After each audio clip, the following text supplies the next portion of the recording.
Hi, everyone, and welcome to episode 27 of the Tick Bootcamp podcast.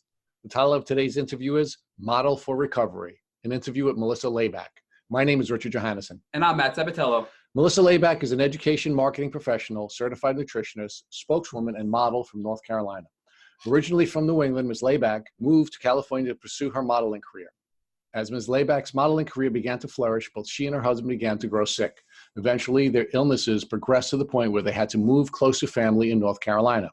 Melissa Labak's healing journey took a positive turn when she was diagnosed with Lyme disease by Dr. Weston Sanders, aka Dr. Wiggy of the Robin Hood Integrative Health in North Carolina.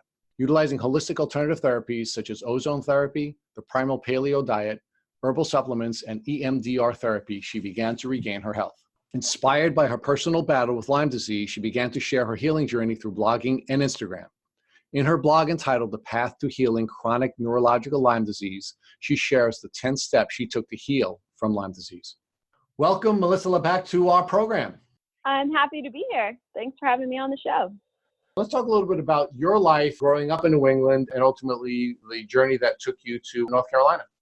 Basically, I was always kind of like a healthy, active kid. I did competitive dancing, cheerleading throughout high school. I've moved around a lot. So at one point, I was actually living in Hoboken, New Jersey, working in New York City. That's probably around the time that I started to have like food allergies and candida symptoms. Wasn't too bad though. It didn't completely knock me out. I moved to Pennsylvania, and then I actually moved to San Diego, and I was in San Diego for 3 years. While I was in San Diego, that's when I got really, really sick with Lyme, even though I didn't know that I had Lyme at the time. And then during the third year that I lived in San Diego, my husband and I moved to North Carolina, because that's where he's from. And we were both really sick at the time, so it was a good idea to move back to be around family. So that's kind of how I made it to North Carolina.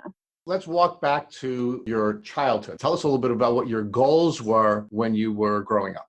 So I would say that, so my grandfather used to describe me as a firecracker. So I've always kind of been like very active, very passionate, getting things done, just very enthusiastic about life. When I was little, I used to like build obstacle courses and like run around in them. So I was just like a very active child. I loved swimming and dancing and things like that. So yeah, basically like when I went to college, I went to Framingham State University. I studied fashion design and retailing. I wanted to be a buyer, and my goals changed a little bit because I ended up modeling. So I started modeling, and then my goal changed to be a full-time model. So that's when my husband and I moved to California because the market was better for me there. So, I've always been passionate about working out, being healthy, taking care of my skin, drinking lots of water. So I've always been like a very like holistic, very passionate about health, exercise, and fitness, and, taking care of the body. So yeah, that's a little bit about my background. So your life in California and your full-time modeling was interfered with symptoms that began to develop? Yeah. So around the time that I was living in San Diego, I started to develop probably in the second year that I was living there. I started to develop some kind of like mysterious symptoms. But before that, I was working out every single day. I worked out sometimes twice a day. I traveled all over the world looking jobs, and I traveled around the United States. I was a spokesmodel for many different brands. And I basically was like living the dream. My husband and I were living in San Diego. We were like an amazing city to live in. We had tons of friends, very social. I used to go out all the time, go to parties, dancing and things like that. But everything was interrupted by Lyme. At the time I didn't know it was Lyme, but when I got really, really sick, it basically just like, I couldn't work anymore. Like at that point, like I had booked a few really big jobs and I like struggled to get through them. But the thing about Lyme is like, it's kind of crazy. Like you don't look sick. So I was able to do these jobs, even though like I was deathly ill. But at one point I was like, I can't go on any longer. This is like, I can't fake it anymore, One of the worst things about Lyme, I think, is that it's known as an invisible illness. So you feel like you're dying on the inside, but yet you look fine to the world, right? Right, exactly. It's horrible. Listen, can I ask you one quick question before Matt goes on? Is your husband also sick from Lyme? Yes, he actually never received an official diagnosis, and we didn't do that because the DNA connections test was really expensive. It's over $600. So my doctor was like, usually married couples have it. It's not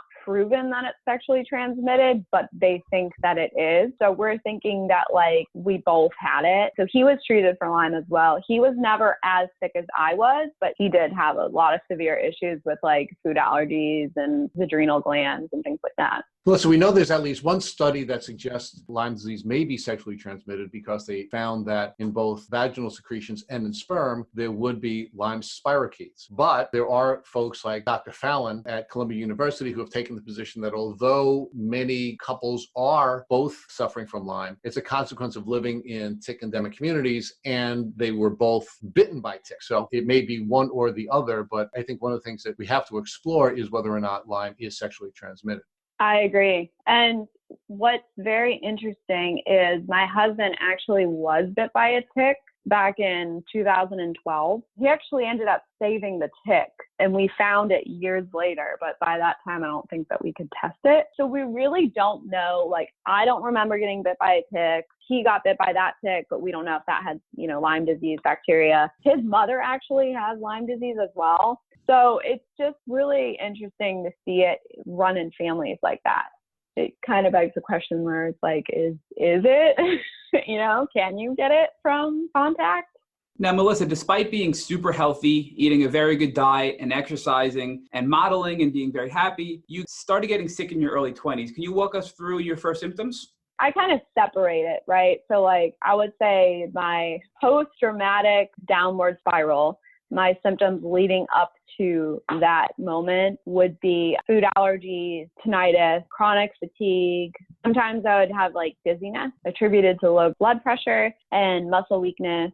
And you never had food allergies prior to this, right? Nope. So when I started to get really, really sick, a few months before the worst of it, I would say that I started getting these shooting pains that would go through my spine, and it would almost feel like a tingling sensation, and it would kind of do a shoot, and then I would feel it in the back of my head, and it was kind of I was like, what the heck was that?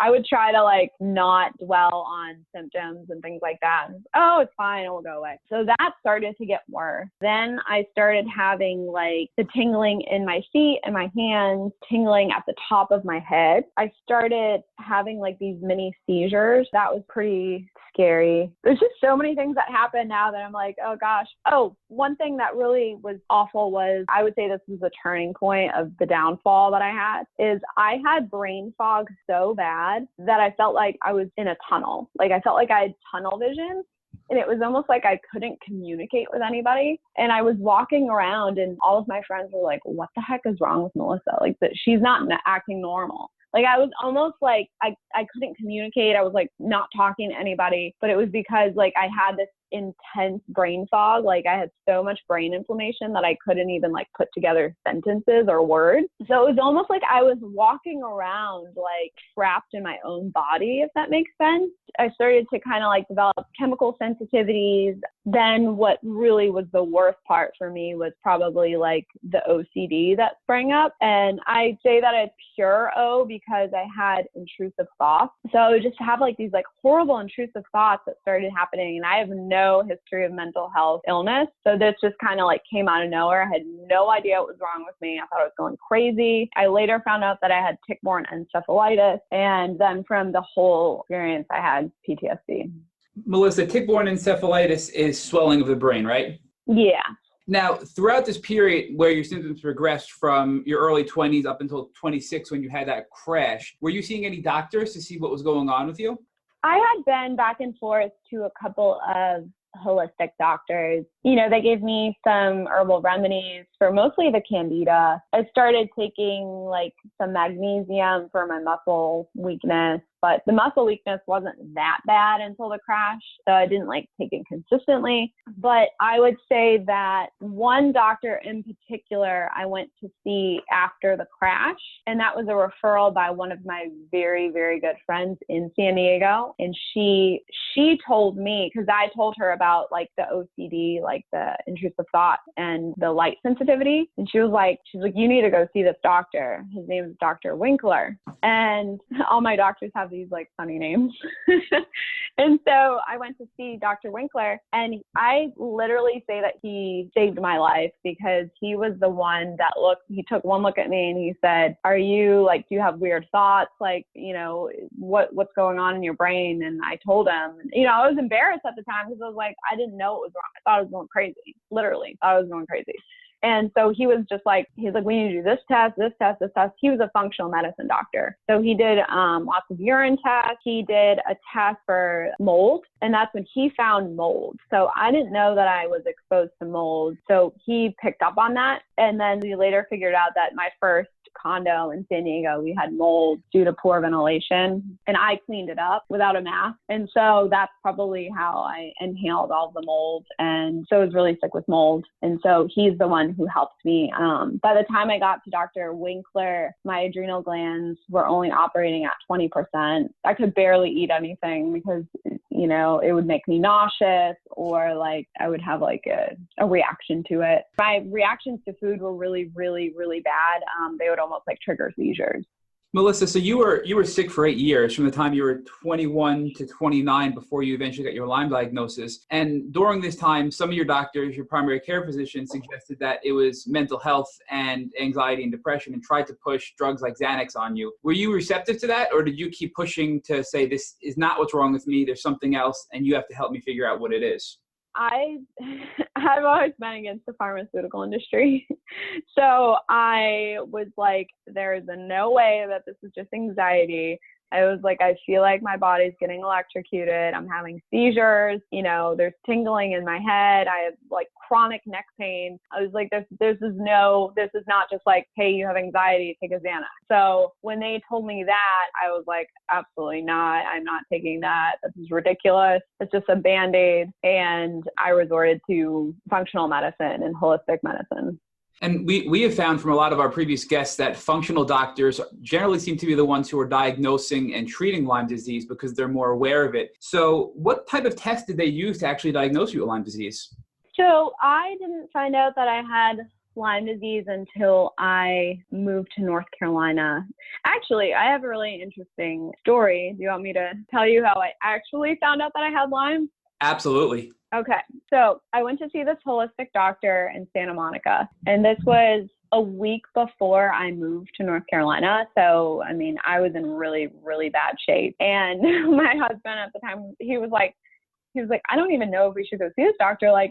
Can she even do anything at this point? Because it's so bad. And, we're moving. And by the way, we were almost out of financial funds because we had spent all of our money on holistic health care and stuff like that because it's not covered by insurance. And I could barely work. So we were really hurting. So we went to see this doctor, and she uses this German biofeedback device, and it's called the CyberScan. So I had tried everything at this point, and I was like, I'm going to do the cyber scan and kind of figure out if just make sure I'm not crazy and see what this thing says. So basically what the cyber scan does is it's a machine that identifies different frequencies in the body, and it focuses on weaknesses. So it reads your frequencies, and then it compares them to this huge database of over 100,000 different documented frequencies. So then the doctor, she's able to read through this. And so this is really new technology. And I feel like a lot of people in the United States would just think that this was woo-woo stuff, but it's backed by German physicians. So oddly enough, the machine picked up that I had epilepsy, that I had these problems with tingling, and it categorizes them. So it categorized it under Parkinson's. So, and she was like, your eyes are flickering, you're having a lot of twitching. And then, so it was really strange because she was reading through the results pretty quickly because she was trying to get to everything. It actually said that I had a tick bite that was causing encephalitis. And she read it, and I was like, I didn't even know what encephalitis was at the time. And she was like, tick bite causing encephalitis. And she targeted it to Asia. And so we both kind of were like, that's kind of weird, because we were so focused on all of the other symptoms that I had that we didn't even make the Lyme connection. So then later, when I was all like settled in North Carolina, and I was like, oh my God, I was like, I think that I have Lyme. I think I have Lyme disease. And I called that same doctor and asked her to go back and review the test. And she called me back and she was like, you're right. Like it actually is Lyme disease. And I was like, okay, I'm going to go see a Lyme doctor and confirm this. So at that point, I went to see Dr. Wiggy in North Carolina, and he wanted me to do the DNA connections test. And so I used that to confirm that I had Lyme, and sure enough, I tested positive for 5 different co-infections, including Lyme bacteria. So, Melissa, Dr. Wiggy is Dr. Weston Sanders? Yeah. The PCR test that you got done from DNA Connections was a urine test. And what we find interesting here at Tick Bootcamp is that we weren't aware of it until a previous guest had used it as well. And out of all the states in America, New York is not allowed to use this test. There's a big banner saying to contact the governor of New York to push for this test to be permitted here. So I just think it's very interesting that it seems to be a very popular, successful test for diagnosing Lyme and other tick diseases, yet it's not available here in New York. Yeah, that's really odd to me that it would not be, a test that every doctor should be using, because in particular, like the Western blot is not good for diagnosing Lyme if it's in the late stages, because your body's not responding. You've had Lyme so long that your body's not creating antibodies for the Lyme bacteria anymore. So that's what the Western blot tests for. The DNA Connections test, it's a DNA test. So it tests your urine. And if you have that bacteria, Lyme bacteria, in your body, I mean, that's a pretty good way of figuring out that you do, in fact, have that. Melissa, one other thing I'd like to back up to is the CyberScan test, the biofeedback. What was that like on your end for the testing? It's obviously not a blood test. What do they actually do to you to run this test? This sounds kind of like woo-woo. I know it sounds kind of funny, but this thing actually works. So you put your hand on this device and it basically reads the frequencies of your body. And what's interesting about it is both my husband and I did it, and we had totally different outcomes. I had actually a friend that referred me to this doctor that uses this machine, and he was like, it knows everything. It picks up on everything. So you can use a CyberScan to kind of like test and see if it picks up on the frequencies. And then like I did, I actually went and got a DNA test for Lyme. So the CyberScan told me that I had Lyme, and then to verify it, I actually went and got the test, and it was correct. And you're not the first guest to use this type of test, the biofeedback test. We had another guest who had shared her experience as well and had major success with the diagnosis and treatment as a result of that. So that's something that I think is really worth looking into for our listeners. Absolutely. Yeah, it's kind of funny. Like some people are super on board with it. Other people look at me like, okay. But hey, it works for me. And if it works for her, then I think it's something that's worth looking into. Now that Dr. Wiggy, and I love calling him Dr. Wiggy, I just love that name. Dr. Wiggy diagnosed you. What was your treatment plan? He wanted me to do ozone therapy, and it was very expensive for me at the time because, like I said, I hadn't really been working that much. I was contracting a bit, but I wasn't working full time. So it was like really difficult for me to, pay for all of this like expensive IV therapy. So we started with diet and herbal supplements. And we did that for a while. He gave me a specific herb for Babesia because that's treated differently than Lyme bacteria. He would blood test me every 3 months to see where my vitamins were at. At the time, I had really low vitamin D. Yeah, so we basically did vitamins and herbal supplementation. We worked on remineralization, which was taking magnesium, and MSM, which your body really needs for detoxification. And then I would say about 6 months of that, of herbal remedies, we started ozone therapy. So I actually started with, I bought an ozone brick myself, and I started doing rectal insufflation, which is similar to an enema. So you administer the ozone rectally, and that seemed to work for me pretty well. And then I wanted to kind of like speed things up. So that's when I did the major autohemotherapy. That is basically they withdraw your blood and then they pump it with ozone and then they run it through UVB light and then they run it back into your body.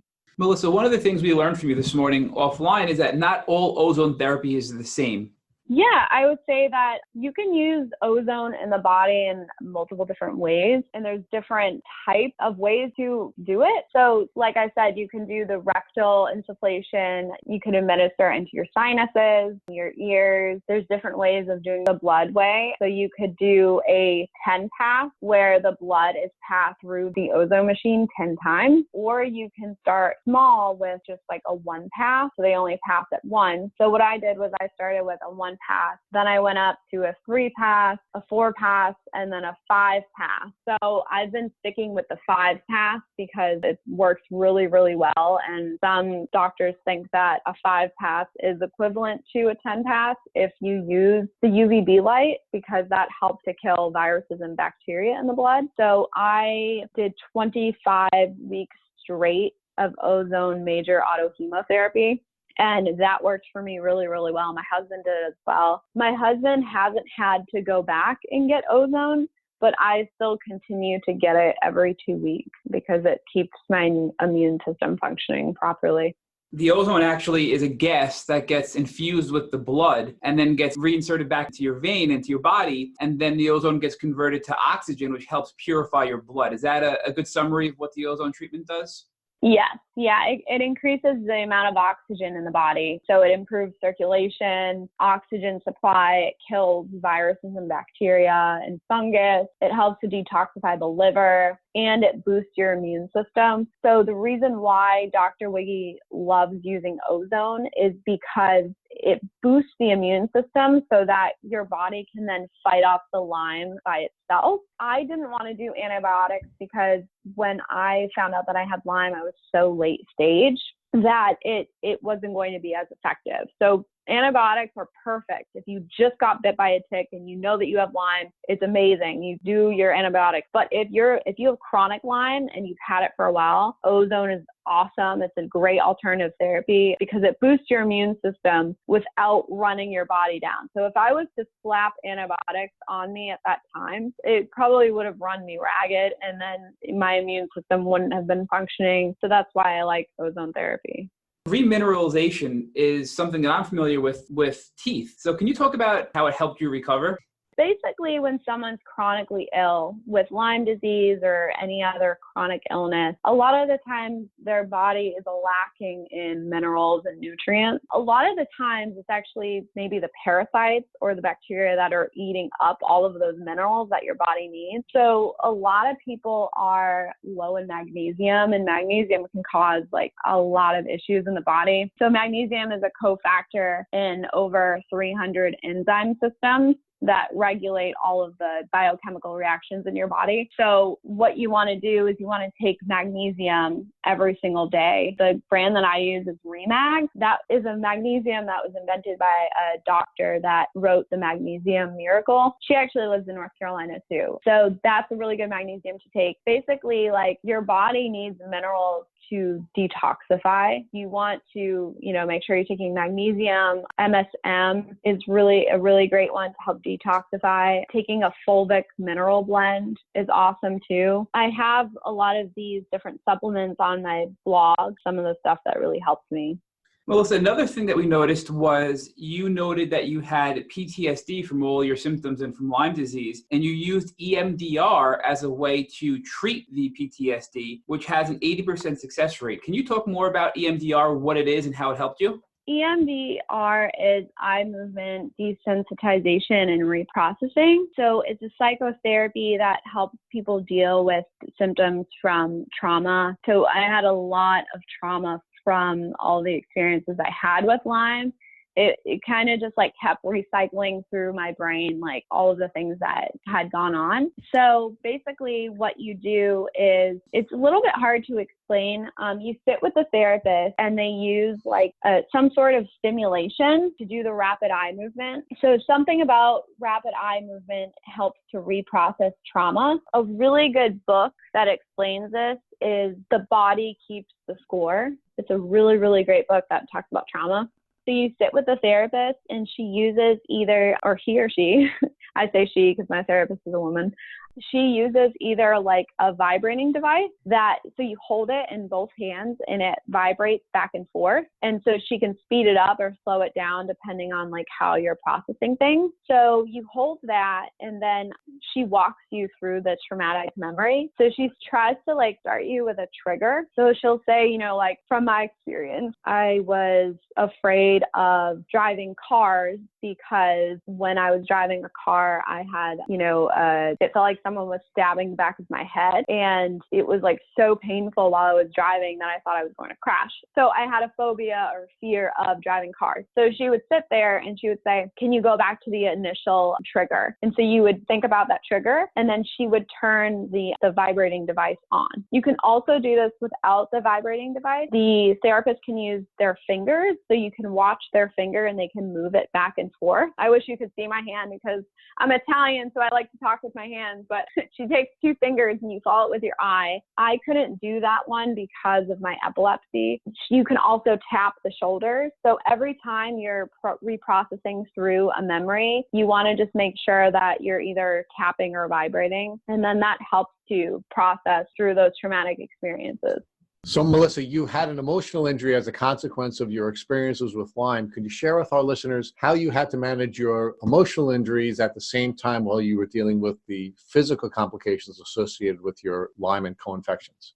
So I would say that for the emotional aspect, what I take like a different approach than most. I never believed in taking medicine to control like your emotions. What I did was I focused on doing yoga, deep breathing, meditation. What I did was, the EDMR, I worked with my therapist to kind of move past like those traumas. I also really focused on gratitude journaling, and that may not sound like a big deal, but that was one of the biggest things that helped me heal was keeping a journal. So every day I would write 3 things that I was grateful for. And then I would write out 3 affirmations, 3 positive affirmations. Sometimes it was more than 3. So I would literally say every single day to myself, I am healing. If you say that to yourself, you start to believe it. So that's something that like I tell everybody to do, like start a journal. If you have to get out of that negative self-talk, you have to tell yourself that you're healing. You have to tell yourself that you're getting stronger and you're getting better.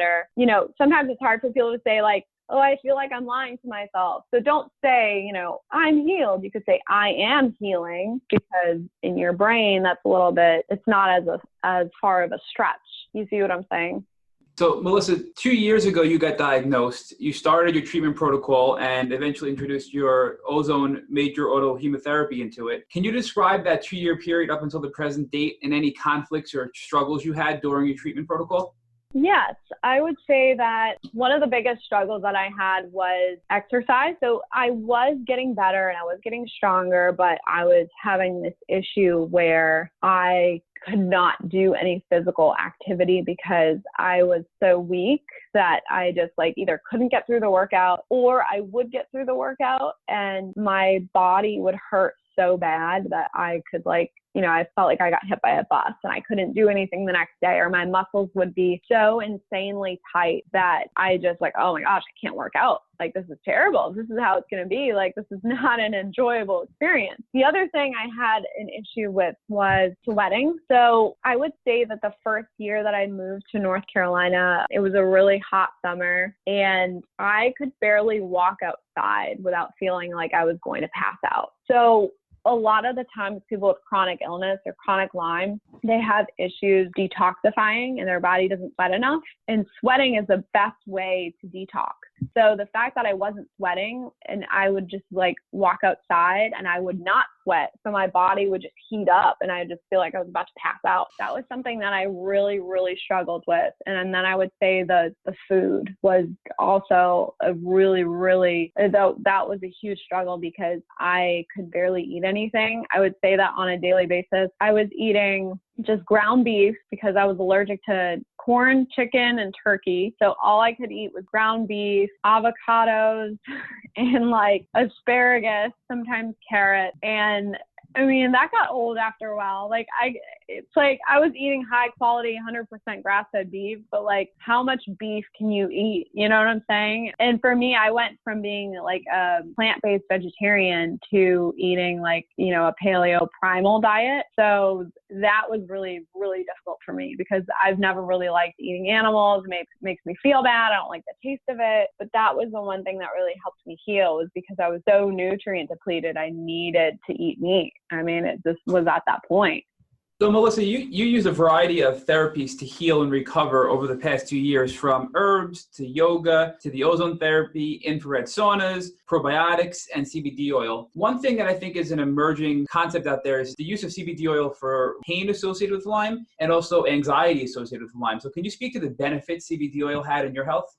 Oh, yeah. I can't say enough positive things about CBD oil. First of all, CBD oil helps me sleep because I know like a lot of Lyme patients, they have issues sleeping, falling asleep and staying asleep. So CBD oil helps me to actually like sleep. It also helps me with the seizures. And I call them Lyme seizures because I didn't have like the full on like grand mal seizure where, you know, it's very visible. I had these almost like, just like Lyme is an invisible illness, I'd call them like invisible seizures. So I would get the Lyme seizures and those were really, really uncomfortable because it was like, you would just get them randomly and nobody would know that you were having it, but it was just like this very uncomfortable feeling in your body. Well, the CBD oil basically like got rid of all of those. Like once I started taking CBD oil, those completely went away. I also used it to treat anxiety. Like you said, it helps to like calm you down. And I also used it to treat the epilepsy that Lyme triggered. I never had epilepsy before Lyme, but that's something that just like kind of surfaced when it came out. And CBD oil really, really helps with epilepsy. I cannot like suggest it enough.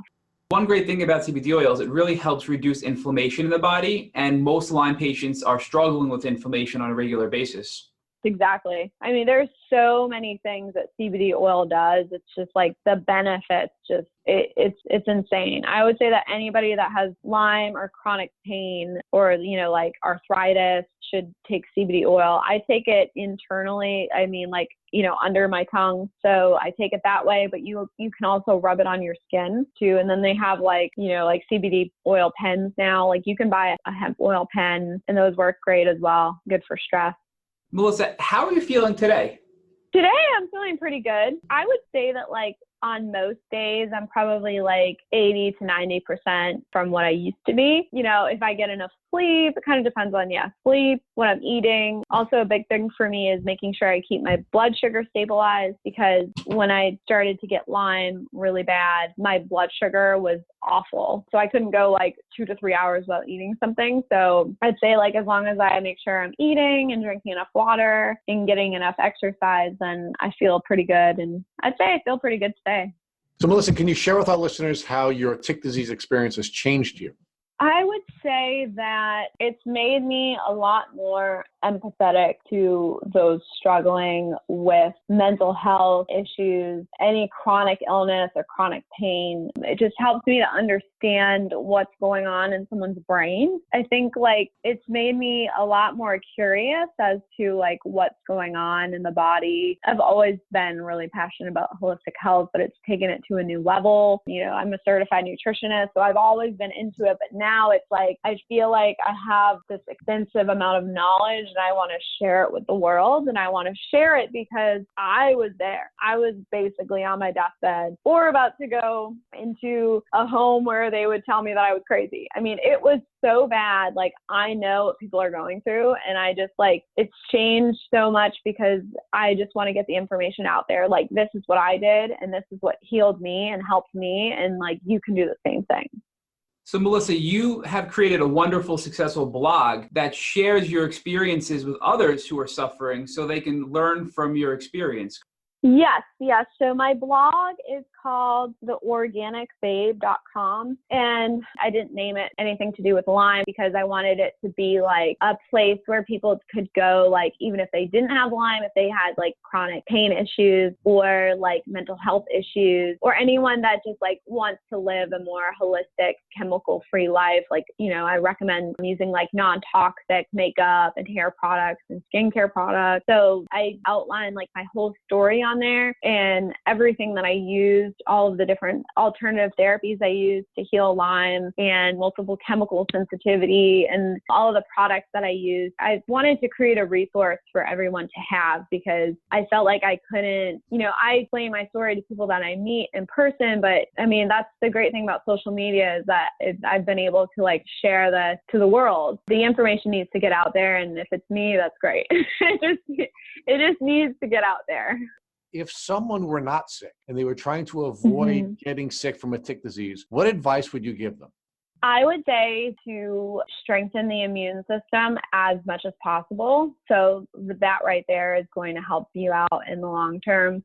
Trying to eat as healthy as possible, choosing organic foods, avoiding chemicals. Like I said, using non-toxic household cleaning products. Makeup is a huge thing, skincare products. And I would say that using essential oils. So they make these really great essential oil sprays now that you can spray down your body before you go outside. If you're going to be outside, that would help you to repel ticks. I would also say that you should check yourself. If you're outside, you should check everywhere to make sure that you don't have a tick on you. And then I would say, my recommendation is if someone got bit by a tick, then they should just get antibiotics like immediately, because I don't even think that they should just wait for the symptoms. I think that it's just better to go to the doctor and get on doxycycline and just take the antibiotics to just make sure. Melissa, we appreciate you sharing as much as you have with our listeners, and we really enjoyed our time with you. Thank you so much. Thank you for having me. I appreciate it. Thank you for listening to the Tick Boot Camp interview with guest Melissa Labak. To our listeners, we have a call to action. First, if you would like to learn more about Melissa Labak and her tick disease journey, please visit her Instagram at Melissa_Labak or her blog, The Organic Babe. Second, if you enjoyed this episode of the Tick Boot Camp podcast interview with Melissa Labak, please share it with your friends by using the social media buttons at the bottom of the post. Third, don't forget to subscribe to this podcast on iTunes, Google Play Music, or Spotify to get the automatic episode updates from our Tick Boot Camp podcast. And finally, please take a minute to leave us an honest review and rating on iTunes.